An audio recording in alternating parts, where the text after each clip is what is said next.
నమస్తే. Welcome to our channel news సిరీ. జగన్మోహన్ రెడ్డి గారు విష ప్రచారం చేస్తున్నారు సోషల్ మీడియాలో.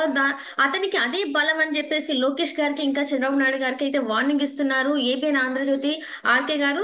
సో మరి ఏంటి అసలు ఏం చేస్తున్నారు జగన్మోహన్ రెడ్డి గారు, ఎందుకు ఇలాంటి ప్రచారం చేస్తున్నారు, ఎందుకు అది బలం అవుతుంది జగన్మోహన్ రెడ్డి గారికి అనేది మనకి వివరించడానికి మనతో పాటు ఉన్నారు ప్రముఖ సీనియర్ జర్నలిస్ట్ ఉప్పల లక్ష్మణ్ గారు. నమస్కారం సార్. నమస్కారం. సార్ ఇప్పుడు చూస్తున్నట్టయితే ఆర్కే గారు అంటే ఏబిఎన్ ఆర్కే గారు అయితే కొన్ని అంటే ఒక వార్నింగ్ లాగా చంద్రబాబు నాయుడు గారికి లోకేష్ గారికి ఇస్తున్నట్టు అనిపిస్తుంది. ఏంటంటే జగన్మోహన్ రెడ్డి గారు విష ప్రచారం చేస్తున్నారు సోషల్ మీడియాలో అని చెప్పేసి చెప్తున్నారు. అంటే ఏంటి సార్ ఇప్పుడు దీన్ని అసలు ఎలా చూడాలి, విష ప్రచారం అంటే ఏ విధంగా ఏంటని? ఇప్పుడు సోషల్ మీడియాలో సరే అధికారంలో ఉన్నప్పుడు జగన్మోహన్ రెడ్డి గారికి సంబంధించినటువంటి అంటే వైఎస్ఆర్సీపీ పార్టీకి సంబంధించినటువంటి సోషల్ మీడియా బాగా డామినేట్ చేసింది. ఉమ్, ఇప్పుడు అధికారం పోయినా కూడా సోషల్ మీడియా ఇంకా డామినేట్ చేస్తున్నది. ఉమ్, ఆ, ఇక్కడ చెలువలు పలువలు చేసి సోషల్ మీడియాలో పోస్టింగ్లు పెడుతుంది. ఉమ్, ఉమ్, అలాగే అలాగే ఎవరైతే వైఎస్ఆర్సీపీకి అనుకూలంగా ఉన్నారో, ఉమ్, ఎందుకంటే పుష్కలంగా డబ్బులు ఖర్చు పెడుతున్నారమ్మా వాళ్ళు సోషల్ మీడియాకి కానీ సోషల్ మీడియాలో పాల్గొని చర్చల్లో పాల్గొనే వాళ్ళకి కానీ విపరీతంగా డబ్బులు ఇస్తున్నారు. ఉమ్, అంత డబ్బుమయం ఏం లేదు, ఆ డబ్బు కోసం మాట్లాడుతున్నారు. నిజాలు అందరికీ తెలుసు. ఉమ్, ఏం చేస్తున్నారు? ఇప్పుడు అదేదో 3-4 మడ్డలు జరిగాయి. ఉమ్, అందులో తెలుగుదేశం వాళ్ళు కూడా ఇద్దరున్నారు. ఉమ్, ఉంటే 36 మంది హత్యలు జరిగాయి, రాష్ట్రంలో శాంతి భద్రతలు క్షీణించిపోయాయి,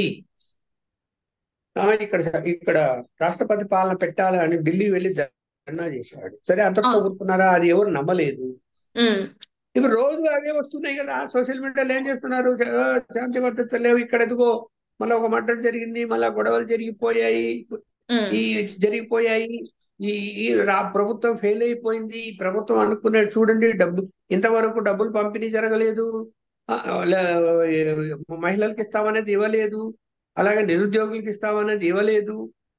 చూడండి బస్సు ఫ్రీ అన్నారు, బస్సు ఫ్రీ లేదు, ఏం లేదు. ఆ వాలంటరీ వ్యవస్థను ముందు సమర్థించాడు, జీతం పెంచుతా అన్నాడు, ఇప్పుడు వాలంటరీ వ్యవస్థను తీసేసేటట్టు ఉన్నాడు అని చెప్పి అన్ని ఊహించేసి, ఇప్పుడు వచ్చి 2 నెలలు కాలేదు ఉమ్, ప్రభుత్వము, ఉమ్, ఉమ్, ఆర్థిక పరిస్థితులను చక్కదిద్దుకోవాలి, భయంకరమైన అప్పులు చేసి వెళ్ళిపోయారు, అప్పులు పుట్టే పరిస్థితి లేదు. ఇప్పుడు డబ్బులు అంటే ప్రభుత్వానికి నిధులు కావాలి అంటే ఏవైనా ఆస్తులు తనఖా పెట్టి తెచ్చుకుంటామంటే కూడా ఎక్కడ అవి కూడా లేవు, మొత్తం అన్ని తనఖా పెట్టారు. డిపార్ట్మెంట్లు ఆస్తులు, కార్పొరేషన్ ఆస్తులు అన్ని ఏమున్నాయి, ఎక్కడ ఉన్నాయి, ఎక్కడ ఖాళీ ఉమ్, ఎక్కడ ఉన్నాయి వీళ్ళు పెట్టడానికి? ఇప్పుడు ఏం చేయాలి మరి?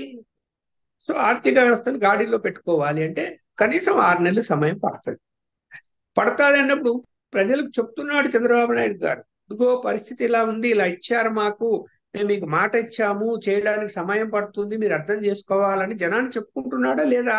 ఉమ్, చెప్పుకుంటున్నాడు కదా. చెప్పుకుంటున్నప్పుడు జనం ఏమి మాకు ఇవి చేయలేదని రోడ్ల మీదకి వచ్చి ఏమైనా ఆందోళన చేస్తున్నారా?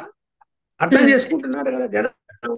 కానీ ఉమ్, ఇప్పుడు ఏదైనా రియాక్షన్ ఎలా ఉంటుంది అంటే, ఏదైనా చేయకపోతే జనం ఊరుకోరు, రోడ్ల మీదకి వచ్చి తిరుగుబాటు చేస్తారు. ఉమ్, మంత్రులు కనబడితే తిరుగుబాటు చేస్తారు, ఎమ్మెల్యేలు కనబడితే తిరుగుబాటు, ఏమయ్యా నువ్వు మాట ఇచ్చావు ఏం చేయలేదు అని ఉమ్, నిలదీసి అడుగుతారు. ఉమ్. అడుక్కుని ఉంటారా?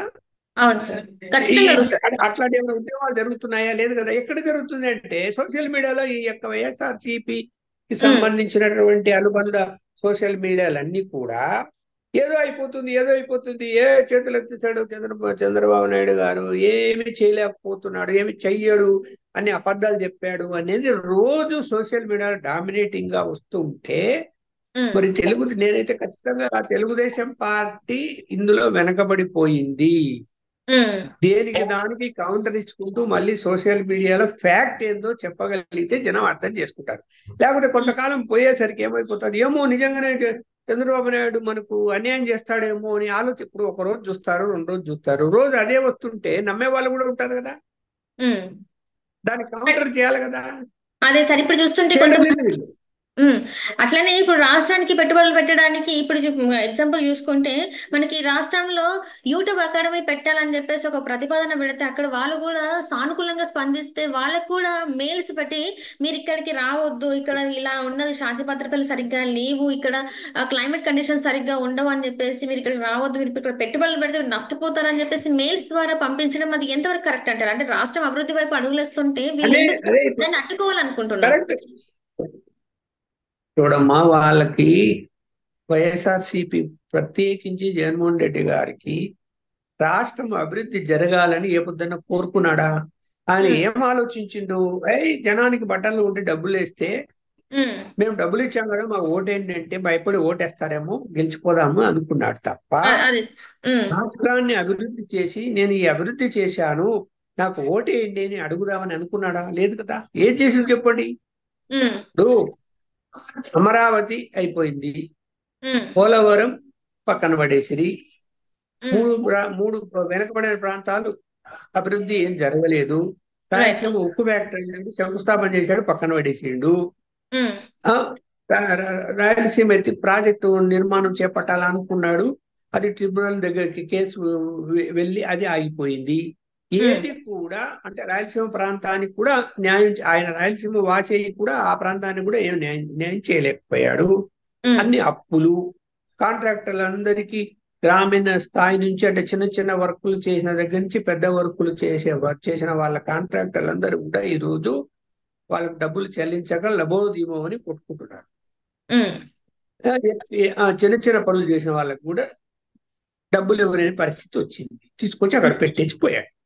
ఉమ్. ఆయన ఏంటంటే కార్పొరేట్ కంపెనీని నడుపుతున్నట్టుగా భావించాడు తప్ప రాష్ట్ర ప్రభుత్వాన్ని నడుపుతున్నాను, ప్రజాభిప్రాయం ఉంటది, 5 కోట్ల మంది ప్రజలు ఆలోచిస్తారు నేనేం చేస్తున్నాను అని ఆలోచించలేదు. ఉమ్. కంపెనీని నడిపే విధంగా కంపెనీని నడుపుతున్నట్టు అది కూడా తన సొంత కంపెనీ అనుకున్నాడు. ఈ ఉమ్. ఇష్టం వచ్చిన వాళ్ళందరికీ పోస్టింగ్లు ఇచ్చారు. ఎంతమంది సలహాదారులు ఉన్నారమ్మా? ఒక్కొక్కరు 3 లక్షలు ఎంతమందికి ఇచ్చాడు? అట్లా 160 మందో 162 మంది సలహాదారులు ఉంటారు ఎక్కడన్నా, ఉమ్. ఏ అందులో రాష్ట్రంలో ఉన్నా. అదే సార్, అందులో ఏ ఒక్క సలహాదారులు కూడా రాష్ట్రం ఇది అవుతుంది, రాష్ట్రంలో ఇంత ఆ, వ్యతిరేకత ఉంది, అసలు మనం ఏం పనులు చేయట్లేదు, మనం అభివృద్ధి చెందించాలి మన రాష్ట్రాన్ని, ఇంతవరకు రోడ్లు కూడా సరిగా వేయించలేదు మన రాష్ట్రంలో అని చెప్పేసి ఎందుకు ఒక్కరు కూడా చెప్పలేని పరిస్థితులు ఎందుకు ఉంది ఆ పార్టీ సార్ అసలు? చెప్పలే కదా. ఆయన ఎవరి మాట అని వింటే కదమ్మా ఆయన. ఇప్పుడు ఎవరైనా పిలిచి సలహా అడుగుతున్నాడా ప్రజాభిప్రాయం ఎట్లా ఉందని? ఇప్పుడు ఒక ఇంటెలిజెన్స్ వ్యవస్థ ఉంటుంది, స్పెషల్ బ్రాంచ్ వ్యవస్థ ఉంటది, ఉమ్. వాళ్ళు జనాభిప్రాయం ఎలా ఉందో చెప్తారు. వాళ్ళతో డిస్కస్ చేస్తే కదా, వాళ్ళు ఇచ్చే రిపోర్ట్లు చదివితే కదా. కేవలం ఒక నలుగురు వాళ్ళు ఏం చెప్తే అది, ఉమ్. వాళ్ళు కూడా ఎలాంటి వాళ్ళు, ఆయన ఇలా చేయండి అంటే అలా చేయడం తప్ప, అరే బాబు అలా కాదు ఇలా చేస్తే ఈ ప్రాబ్లం వస్తుందని అతనికి ఎదురు చెప్పే వాళ్ళు ఎవరున్నారు? ఎవరు లేరు. సజ్జల రామకృష్ణారెడ్డి తల ఉంచుకోవడం, ఆయన ఏం చెప్తే చేయడం. ఉమ్. వైవి సుబ్బారెడ్డి, అంటే ఇక్కడ విజయసాయి రెడ్డి ఏం చెప్పింది విజయసాయి వీళ్ళందరూ రెడ్డి, చెప్పండి. సజ్జల రామకృష్ణారెడ్డి వీళ్ళే తప్ప పార్టీలో ఎప్పుడు కూడా జగన్మోహన్ రెడ్డి గారు కూడా యాక్టివ్ ఉన్నట్టు అనిపించాలి. ఎందుకంటే ఇక్కడ చూస్తున్నట్టయితే అంతే కదా. వైసీపీ ఆ, వైసీపీ ఎప్పుడైతే ఓడిపోయిందో 11 సీట్లకే పరిమితం అయిందో, ఇప్పుడు చూస్తుంటే కొంతమంది నేతలు కూడా వీడియోలు తీసి జగన్మోహన్ రెడ్డి గారు తీసుకున్న నిర్ణయాల వల్ల ఈ రోజు మా పరిస్థితి ఇలా వచ్చిందని చెప్పి కొంతమంది నేతలు, మాజీ ఎమ్మెల్యేనే కావచ్చు, వాళ్ళైతే వీడియోలు తీసి మరి చెప్తున్నారు. అంతే కదా. మరి ఇప్పుడు వీళ్ళు వీళ్ళు కూడా మరి పార్టీకి దూరం అయిపోతున్నట్టేనా? ఇప్పుడు చూడండి, 151 మందిలో జగన్మోహన్ రెడ్డి పక్కన పెడితే 150 మందిలో ఉమ్. సరే 10 మంది గెలిచారు, 140 మంది ఓడిపోయారు. 2 నెలలు అవుతా ఉంది. ఈ ఉమ్. 2 నెలలలో 140 మందిలో ఉమ్. ఒక 4-5 మీడియాలో కనపడుతున్నారు తప్ప ఆయనకు సపోర్ట్ గా. మిగతా వాళ్ళందరూ ఎక్కడ పోయారమ్మా? ఉమ్. ఎవరో కొంతమంది ఢిల్లీలో తిరుగుతున్నారు హాఫ్ డ్రెస్సులు వేసుకొని, కొంతమంది అమెరికాలో పోయారు, కొంతమంది లండన్ పోయారు. ఎక్కడ పోయారంతా ఎక్కడెక్కడో ఉన్నారు. ఉన్న వాళ్ళు కూడా బయటికి రావడం లేదు. మరి రైట్. ఏం చెప్పాలి చెప్పండి. అంటే వాళ్ళందరూ ఏం భావిస్తున్నట్టు ఇప్పుడు? ఉమ్.